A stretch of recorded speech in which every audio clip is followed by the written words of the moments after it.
All righty.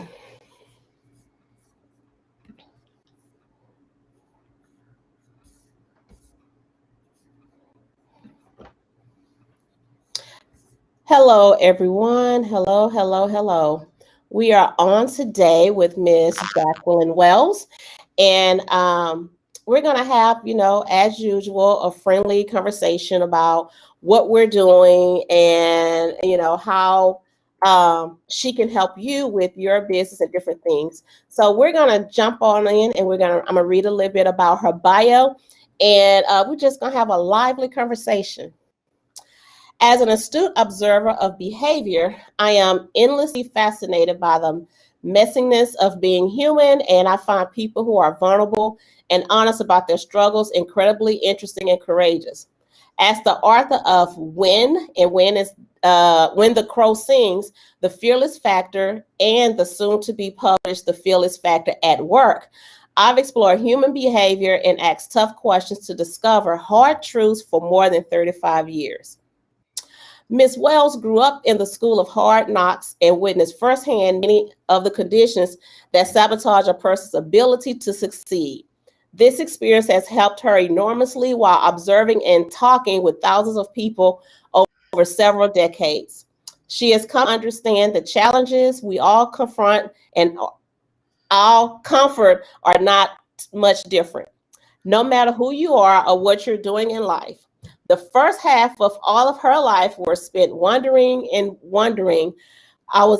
She was a writer, a singer, and a global nomad who lived and traveled on 3 continents, developed a passion for martial arts, earning a black belt in karate. Oh, wow.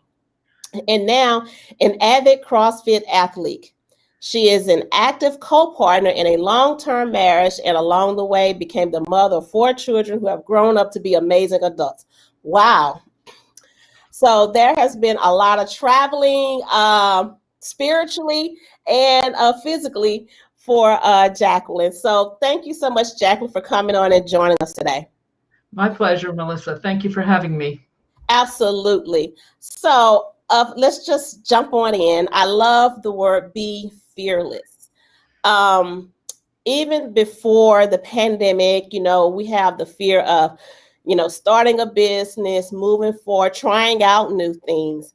And now when we're in this pandemic now, it's just, layer upon layer of fear for a variety of different reasons. So we're at the end of 2020, getting ready for 2021.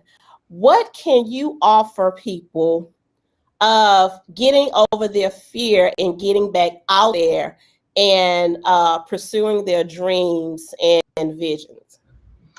Well, that is a wonderful and big question. So let's tear that one apart and go for it. Let's go. So being fearless for me is about the other side of fearless is having courage, having the courage to take the next step. And that's where a lot of people fall down, frankly. They stop themselves before they give themselves an opportunity to test things out, to see if what they're thinking about is true or not true. Too many people fall into the trap of playing small, and so therefore they have fears and uncertainty about whether they're capable, whether they can really push themselves out there and do stuff that they want to do. But my philosophy on all of this is basically you don't know until you try. So if you're going to stop at the gate, if you like, and say to yourself, well, I don't know if this is going to work or not. Well, be fearless. See where it gets you. I mean, this is my tagline, but I really, truly believe this, that many times our fears are imagination based. We make stuff up. We have all kinds of circumstances that we'll put in our own way. I don't have enough money. I don't have enough support. I don't have enough network. I don't have. Well, start focusing on what you do have and start focusing on what you can do to take a chance to actually get yourself out there and see what happens. And 2020 has been an awful year for so many people. And, for those of us who are solopreneurs, people who have been in business for ourselves, it might have been actually the worst year of ever, frankly. Yeah. Right. In terms of income and where business is coming from, so that's kind of put people into a very depressive mood about, is this all about me? Well, the fact of the matter is this year is not all about you. This year is about global pandemics that have impacted every single one of our lives. So your talents, your skills, your insights, whatever you had going on for you before are still there. They're still intact. But you can't allow this feeling of failure to get in the way. And this is a big one for a lot of people, feeling like they failed in some way. And that again can stop you from getting moving forward. So 2021 is an opportunity. I like to say this year was full of possibilities, and next year is about taking opportunities and figuring out how you can get yourself out there. And even for me, I'm going through this myself. I mean, this has not been I'll be totally transparent, this has not been one of my rosiest years, I'll be honest with you. But what I did was I put an enormous amount of effort into reconstructing my brand, creating my book, which got published a few weeks ago, and building online programs, because we're going to be far more virtual now than we've ever been. And I've always coached and done work virtually, as well as being in person as well. But I'm really seeing that the future is, for most part, going to be virtual. So I've spent my time building this year and not putting so much attention on business development. But that has to change. And so my focus has to go back onto business development again. You can't just sit around and wait for it to come to you, because even for someone like me who's got an enormous amount of credentials, you got to work it, and, it's the old saying, it won't work if you don't work it. And, you are the savvy business person. So, being savvy in business is about knowing, what do you need to do to take the next step? And whatever fears are in the way of that, question them. Ask yourself, are they true? Do you have empirical evidence that what you fear will come to pass?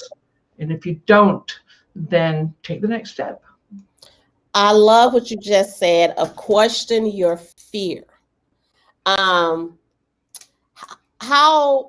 can a person do that? Because a lot of times when we're fearful, everybody has their different level. They may cringe. They may, it's not going to happen. It's all of those doubts and everything just piled on everything. And how can a person get to that point to start questioning that fear, whether it's in an outline form, journaling, or whatever that process is? How can they start that process of questioning the fear and then finding that solution? Well, you're raising a very important point here, which is the questions. I mean, the reason why my books are, the success that they are is because at the end of every section, there's a whole stream of questions that you have to ask yourself about, how confident am I? How credible am I? How well am I communicating? These are the things that we start to think about. Many times we get caught up in negative thinking. And I like to say, when you catch yourself in negative thinking, ask yourself who's doing the talking. Right. Because frequently it's not you. It got planted there at an earlier stage of your life. And I like to say, in my life, my father told me for years growing up that I would never amount to anything. And he made damn sure that message was loud and clear. Well, guess what? I believed it for a long time, until such times as I was able to get support and encouragement from others who knew better and who began to understand who I was. And I began to change my belief systems. So changing your belief systems is a big piece, and it's part of the programming that I do in my work, is change the belief systems by questioning, is this true? Am I really not competent? Am I really not capable? Do I really need all the money that I need in order to succeed? So the changing of your belief system becomes that self-awareness. Who am I? What's my strengths? What's my weaknesses? What are my values? And what's the vision that I have going forward? Too many times we have a wish for something, but a wish is not actually what makes stuff happen. It's an action that makes that dream become a reality. But it's that day-to-day show up, do the work, and make sure that you're pushing yourself a little bit further every day. Eleanor Roosevelt said many years ago, do something every day that scares you. And I'm all for that, actually. Ask for what you want. Now, here's a big piece right now, is a lot of people are afraid to ask for what they want. Wow, that is crucial. Yeah. And there's a lot of people who are afraid to say right now, I really don't know what I'm doing, but I want to learn and I want to be able to move forward. So it's Mhm. not we're supposed to know everything and we're supposed to have it all together. And you like to put that out in social media that, yeah, I'm very successful and so on and so forth. But inside you might be feeling, nah, not so much. So again, that piece of where's the fear that stops you from Mhm. really reaching out and doing something that makes you uncomfortable. I like to say get comfortable being uncomfortable because it's the only way we change. Yeah, that is so true. I tell some people we get in that comfort zone because it tends to start being easy. You don't have to put as much effort into certain things. And then when you do start going towards something to where you get those butterflies in your stomach, you get nervous. It's like, oh, I don't know if I should or if I shouldn't. Those are the times that we should really push through and do whatever that thing is. So for the ones that's feeling that or not knowing, should I not, what advice would you have for someone in that mindset? Go for it. I mean, if your gut tells you that you're uncomfortable going for it, and let's face it, when we're in a new situation, there'll always be that, sweaty palms, stomachs kind of turning over. Right. There's that piece to it, but you got to challenge yourself to go Right. forward. I like to say taking risk. If you're an entrepreneur listening to this, if you're an independent, solopreneur, whatever the case may be, and even if you're in the workplace listening to this, and you're looking to take yourself to the next level, you've got to really be willing to show the courage, that you really can take that next step. Because what's the worst thing that will happen? Doesn't come out the way you thought it would come out. But at least you tried, because the biggest failure is the failure to try.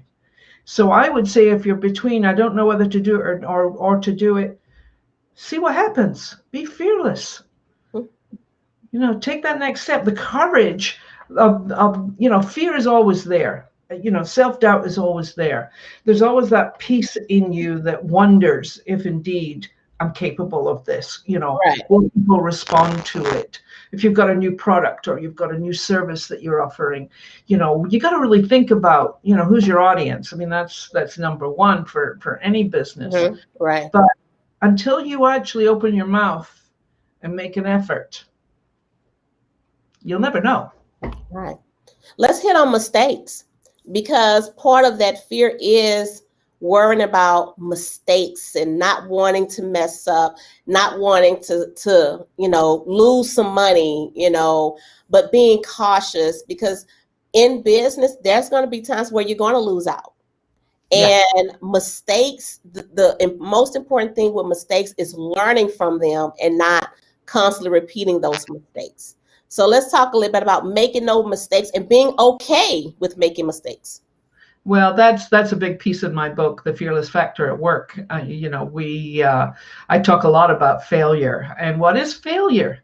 It's an expectation or a decision that didn't meet your idea of how it should have been. Right. Okay, now, there are many circumstances that can get in the way of things, but just because something didn't quite work out the way you wanted it to, there's only one word to apply to that, and that word is next. Next. Because if you're going to be a savvy business person, you've got to be willing to go, I don't know if this is going to work or not, but I'm willing to try. And if it doesn't work out, well, there'll be another plan and another vision and another way of going about it. So if plan A doesn't work, plan B, maybe that'll work. But there has to be less of a fear of failure. Now, for people who are used to having things well organized, status quo, this year has been absolutely the opposite of that. We have no idea from one minute to the next how things are going to roll out. I mean, more and more the lockdown yet again. And so, that's a big problem for a lot of people. So I look at failure as experimentation. Didn't work out, but I can make it work. if I Mm, use a yeah. different approach to it. So again, if you're not taking risks, and I see this all the time when I'm coaching people, Mhm. if your achievement scores are really low, it's because you're not taking enough risks. And I like to say my acronym for risk is respect your intention and show courage. And if you can do that, you're being fearless. Very simple. Love it. Love that. Respect. What is it? Respect your intent and show courage? Yeah, respect your intention and show courage. I love that. I love that. Is that a next book? It's in the present one. So, and I mean that is, I mean, so true. And unfortunately, this year, so many have been forced into making certain steps because of layoffs and work isn't there. Companies are having to close, where so many have had to step out of the box and try to figure things out. And as a current business owner, I would say it's time to pivot. It's time for you to pivot for your business. Everybody pivot is not going to look the same. Mhm. So it's time for you to pivot and figure out what do you need to do, how do you need to do it, and don't be afraid to ask for help.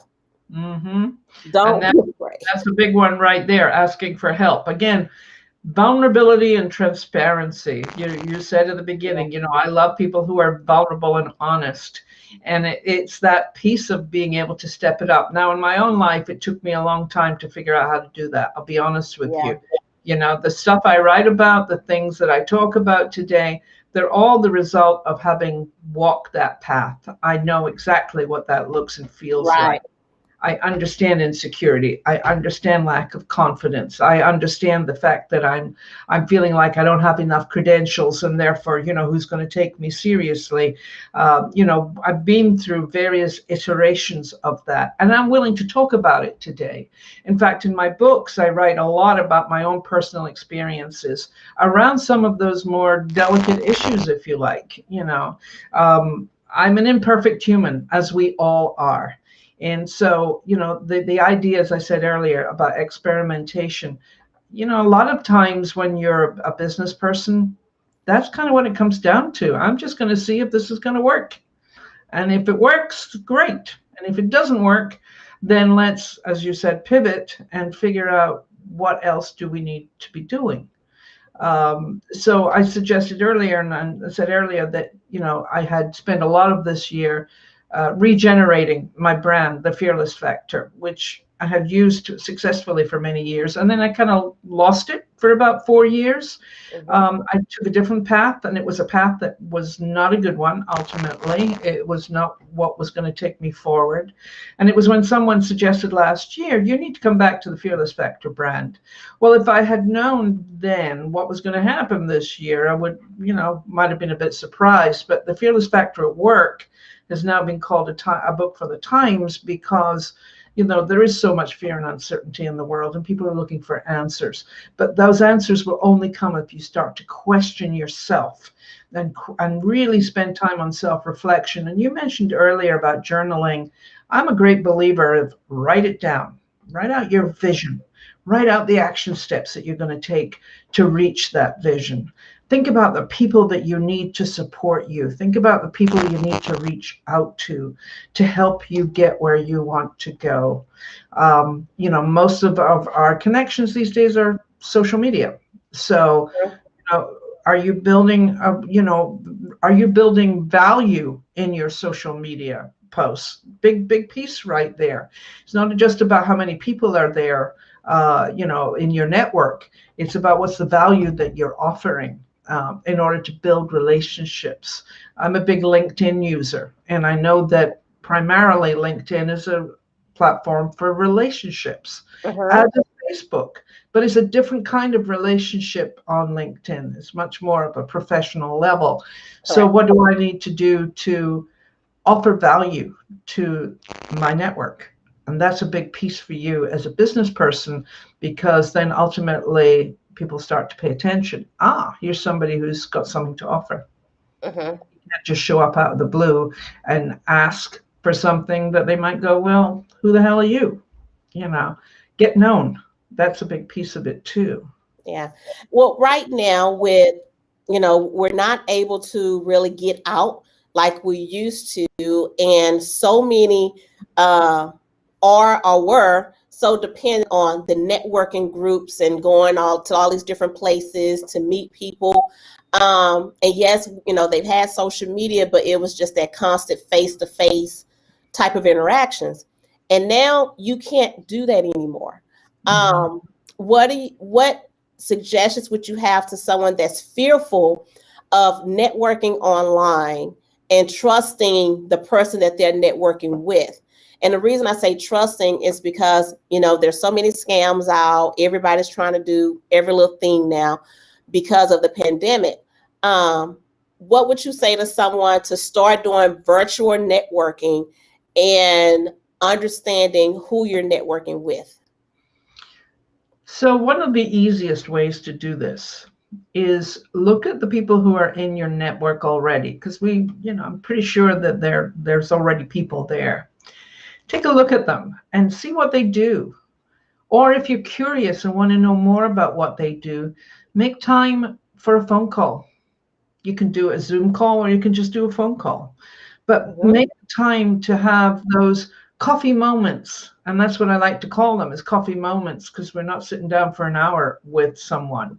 Right. I'll 15 minutes, for 15 minutes, I'd love to get to know more about who you are, what you're doing, and what do you need?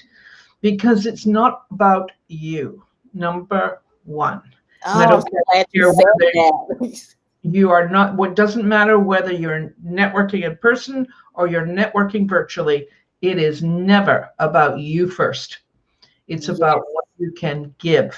And if that is simply an opening of a conversation to say, tell me more about who you are and what is your challenges at the moment.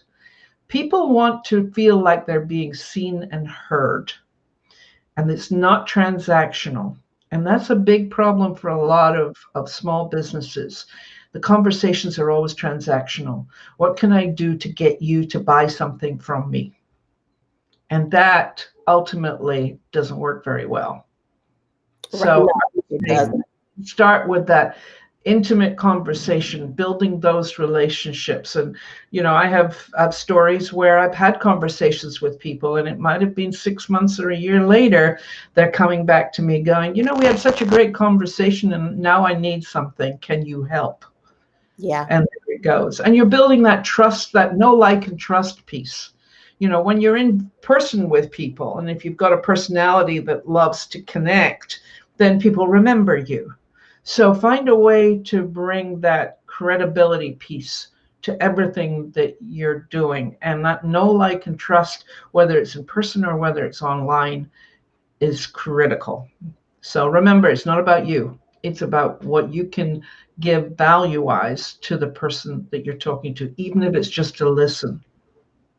Absolutely. And just to, echo on what you just said, if you're using social media and you're sending, DMing, inbox messaging, or whatever on social media, and you're trying to connect with the person, and once that person connects with you, and I'm going to hit on both sides, once that person connects with you, turn off your automatic messaging, because when you send that message, it's a sell pitch. It goes straight into selling. And sometimes when you're selling, the person that's trying to connect with you is already doing what you're offering. So one that says you didn't take the time to even go to the profile to see what this person do. You just want to connect and make it sell. And then Yeah. if you do connect, go in with a conversation. Don't start doing the little bitty conversation. Hi, how are you? Great to see you. Is just go in, start a conversation, because those little bitty conversations, you're going to lose the person because you're going back with them 2 words, and just say what it is, because you never know, that person that is responding to you could be an ideal client for you. But Hmm. you turned them off with those little bitty conversations. Hi, how are you? Just go in for it. Yeah, and that's the other thing about, social media is a numbers game. And you can play the numbers game by, collecting all the connections, if you like. And in Yeah. the early days of LinkedIn, I made a big mistake doing that. And so I've got over 5,000 people in my LinkedIn network, most of whom I have no relationship whatsoever. But it is a relationship platform. So how do you build that? And my feeling is that if you're going to connect with people, don't connect with people who are trying to get you, like I get a lot of LinkedIn leads asking for connections because they want to sell their LinkedIn leads programs. I'm Right. not interested. So be discriminating about who you want to connect with. And if you're the one who's reaching out to make a connection, do a little research on them to find out what is their interest, or do they have connections in common with you, which is another big piece that you can be looking at. We know certain, some of the same people, so on and so forth. And then finish your little invitation note with, and by the way, don't just use the LinkedIn let's connect stuff, because that's another no. That's like, I'm not interested. If that's all you can be bothered doing, I'm not interested. You didn't take the time to really look into who I am and what I do. But if Yes. I'm sending a connect invitation after I've done a little bit of either we've got connections or I like what you're doing, blah, blah, blah, if it makes sense, let's connect. Okay. And that's saying to them, look at my profile. Now, if you don't have a good profile, you're actually, and again, most people have lousy profiles. Take the time to build it. And I'm not doing a social media pitch here in terms of how to do social media, Right. Right. but it is all part of the same thing. I've spent thousands of dollars trying to figure out over the years what really does work. And frankly, I'm still not sure what really works. All kinds of gurus out there who say you do this and that will work, and you spend a fortune on this, that, and the next thing to try and make it work. But ultimately, it's all going to be boiling down to one thing: communication and relationships, period. That's it. So get efficient at doing that and doing it well so people can respect you for the way in which you go about things. You're not Yeah. just throwing stuff at the wall and hoping it sticks. Right. Right.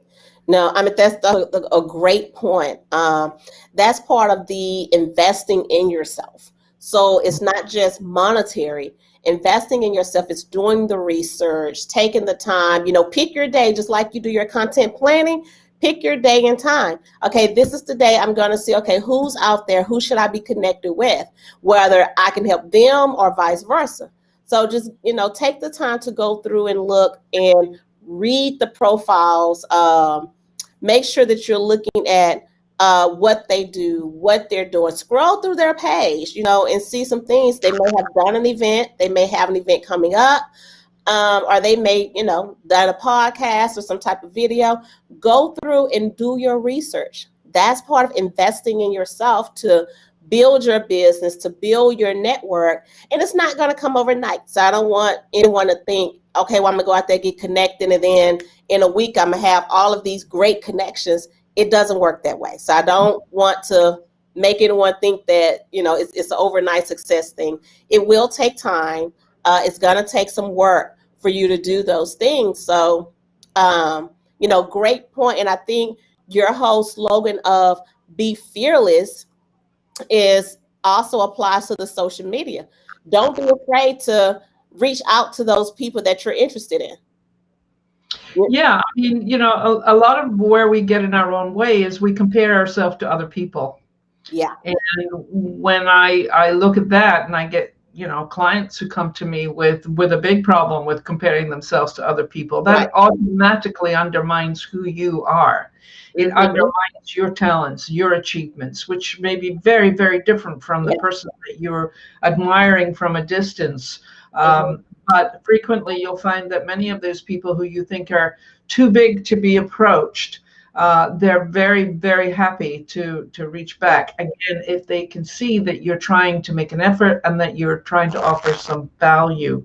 I mean, I had to, in all of my books, reach out and ask for endorsements for my book. And I went to some people that I knew was a really, really long shot, that whether I got them or not, it didn't really matter. I would still end up with some decent endorsements. And a couple of the really long shots didn't bother to answer me. So that was fine. They were But you very did. well That's the respected, point. high You up in did. their game. And, that was okay. But I did end up with some really great endorsements for both of my books that, people have really responded to well, because again, they saw the value of what it was that I was trying to create and the difference that I'm trying to make. I mean, that's the whole reason for writing books. Although I Right. have to say, you don't write books to make money. Very simply, you don't write books to make money. You write books for credibility. Right. That's what it's about. Right. Yeah. Is credibility. So I mean, in the end, that's something that so many have to understand, that when you're doing something, whether it's writing a book, you're putting some type of module out or anything, don't go into it thinking, how much money can I make? You Mm-hmm. know, Mm-hmm. okay, if I sell these many for this price, I can make this much. Going with the vision of someone can benefit from this product or service. If you do it that way, it's going to completely change the way you start moving in it. But if you go into it, how much money can I make? Okay, let me do this so I can make X number of dollars. It's not going to happen. Yeah, I mean, it's nice if it does happen. Well, true. And if you build out your plans properly, it probably will happen. Again, to your point you made earlier about, how do we get past the fear and uncertainty of, well, this has been a lousy year, next year going to be the same again. Mm-hmm. Well, you have a choice. You have always got a choice to be able to say, no, it won't, because I'm going to make more effort, or I'm going to do something differently. Mm-hmm. But don't just keep slamming yourself up against the wall, but think about, how do you get over, under, around it. You mentioned in your introduction to me, I have a black belt in martial arts. And what I discovered about that wall is that when I was really exhausted and tired and did not want to continue, I had a choice. I could either stop and go, I don't want to do this anymore. Or I could say, okay, I'm going to go through this wall, around this wall, over this wall, but one way or another, that wall is coming down, because I am not going to be stopped from whatever it is that I want to do. But again, I might have to re-strategize on how to approach it so that I can actually do that. I find myself, when I'm really tired and exhausted, my determination kicks in. And if my determination kicks in, it has a real FU attitude.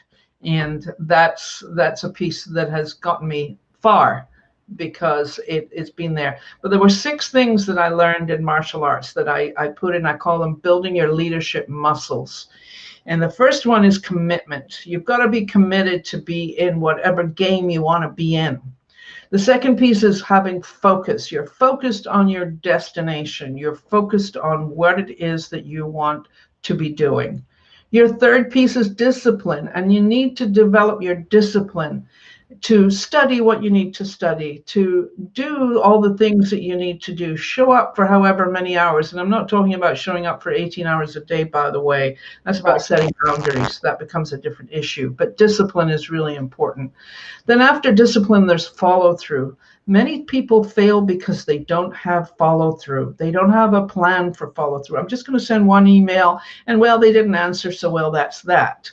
Well, have a plan for what the follow through looks like. Then there's consistency. Consistency is really important. And again, I used to say I was proud of the fact that I was inconsistent, because then I would never get boring and I'd never get sucked into status quo. But consistency is really important. You've got to be able to know how to do the same thing over and over and over again. It's putting a system in place, putting in some kind of processes. And then last piece for you is perseverance. When you get knocked down, that's that failure piece. When you get knocked down, get back up again. And every time you get knocked down, you get back up again. And all of these things were available to me in a fight. I'm committed. I'm focused. I'm disciplined. I'm following through. I'm consistent. And I persevere. So these are the 6 things I call building your leadership muscles. And as a good leader, know yourself first and foremost. And when you Mhm. really know who you are and what your strengths and your weaknesses are, and what it is that you're really looking to do in the world, and what difference is it going to make, and who do you want to bring along with you, these are really the key elements of anyone's measure of success, frankly. It's not got to do with how much money's in the bank, but it's more to do with how do you see yourself walking through the world, taking ownership of who you are, being fearless when you feel the fear and you need to show courage to get to the other side of it. Wow. That is an excellent way to end. I appreciate you. Thank you so much. Let everyone know how they can get in touch with you, connect with you, and to just be fearless. Thank you. You can reach me at my website, which is www.thefearlessfactoratwork.com, thefearlessfactoratwork.com. Mhm. You can also find me on LinkedIn under Jacqueline Wales, and I'm also on Facebook as Jacqueline Wales also. So you can get me on these 3 platforms there. And if you go to my website and you subscribe to my mailing list, you'll get a free fear chapter from The Fearless Factor at Work. The book is available on Amazon right now, on Kindle and in paperback. And so far, seems to be doing what it's supposed to do, which is giving people a lot of good insights into how to show up and be your best self in the world. Wow. Well, thank you so much for joining us and just, giving us all of those nuggets. And, before we end, I'm going to go through your 6 one more time because I think that is just crucial for people to walk away with. Your first was commitment and just ensuring, you stick with it. Basis, I just stick with it. Stay focused. Do what you have to do to be sure you're getting it done.